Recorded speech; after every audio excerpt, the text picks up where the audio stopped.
Crônicas do Amanhecer. Por Feijão, Centro Espírita Allan Kardec de Balneário Gaivota.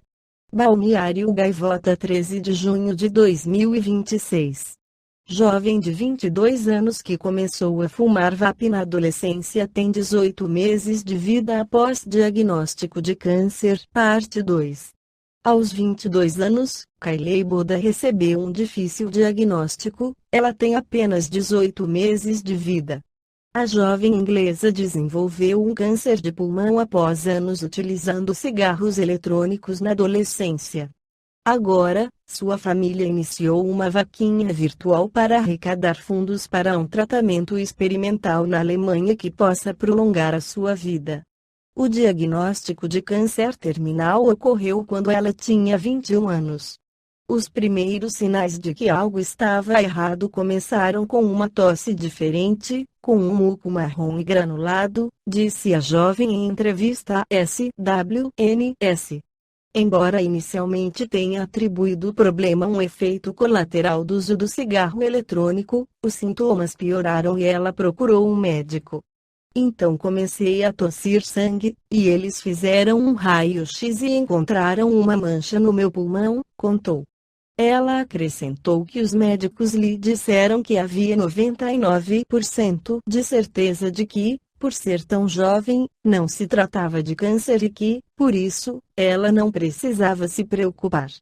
Os resultados, no entanto, mostraram que ela tinha câncer de pulmão em estágio 1, fase inicial da doença. Pouco tempo depois, a jovem foi submetida a uma cirurgia para remover metade do pulmão direito, mas os médicos constataram que o câncer estava mais avançado do que se imaginava inicialmente, o que levou à revisão do diagnóstico para estágio 3. Kylie deu sequência ao tratamento, que incluiu sessões de quimioterapia, e chegou a receber alta em fevereiro deste ano. Mas a alegria durou pouco. Um mês depois, ela retornou ao médico após apresentar um derrame pleural, acúmulo de líquido ao redor dos pulmões. Ao remover o líquido, os médicos descobriram que o câncer havia retornado e, desta vez, estava no revestimento pleural de seus pulmões. Sua equipe médica disse que ela tinha 18 meses de vida. O oncologista disse que isso é muito raro e geralmente acontece em pacientes com 80 anos, disse ela. Ela acrescentou que seus médicos não podem afirmar com certeza o que causou seu câncer, mas disseram que o uso de cigarros eletrônicos pode ter contribuído para o quadro.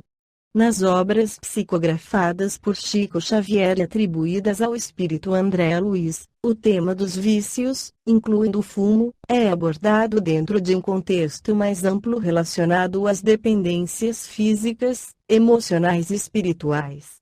Embora o cigarro nem sempre seja tratado de forma isolada, os ensinamentos apresentados permitem compreender claramente suas implicações na vida do espírito. No livro Nosso Lar, são descritas as dificuldades enfrentadas por espíritos que, após a morte do corpo físico, continuam presos aos hábitos e desejos cultivados durante a encarnação. Esses indivíduos experimentam intenso sofrimento, pois mantêm o desejo, mas já não possuem o corpo para satisfazê-lo, o que evidencia como os vícios podem ultrapassar a existência material. Já em Missionários da Luz, são apresentadas explicações mais detalhadas sobre a influência espiritual nos encarnados. A obra mostra que espíritos ainda ligados às sensações materiais podem aproximar-se de pessoas viciadas, buscando compartilhar essas experiências. Esse processo ocorre por afinidade vibratória, o que pode intensificar o apego ao vício e dificultar sua superação. No livro Libertação, o tema é aprofundado ao abordar os processos obsessivos.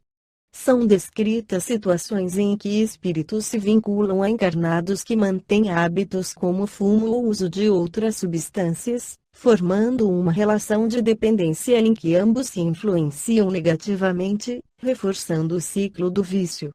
Por sua vez, nos domínios da mediunidade explica que os vícios afetam não apenas o corpo físico, mas também o perispírito, gerando desequilíbrios energéticos.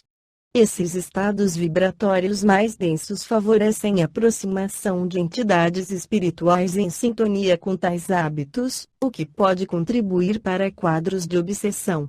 Dessa forma, com base nessas obras, o Espiritismo compreende o vício do fumo como um hábito que ultrapassa o campo físico, atingindo também o aspecto espiritual e emocional do indivíduo. Trata-se de um apego sensorial que pode persistir após a morte, de um fator de desequilíbrio energético e de uma possível porta de ligação com influências espirituais inferiores. A superação desse vício, portanto, não depende apenas de medidas físicas, mas exige transformação interior. O ensinamento espiritual aponta para a necessidade de disciplina, mudança de hábitos, elevação do pensamento e esforço contínuo de reforma íntima, permitindo ao espírito libertar-se gradualmente dessas dependências e alcançar maior equilíbrio e paz. Esta foi a crônica do amanhecer de 13 de junho de 2026. Por Alfredo Feijão Lopes.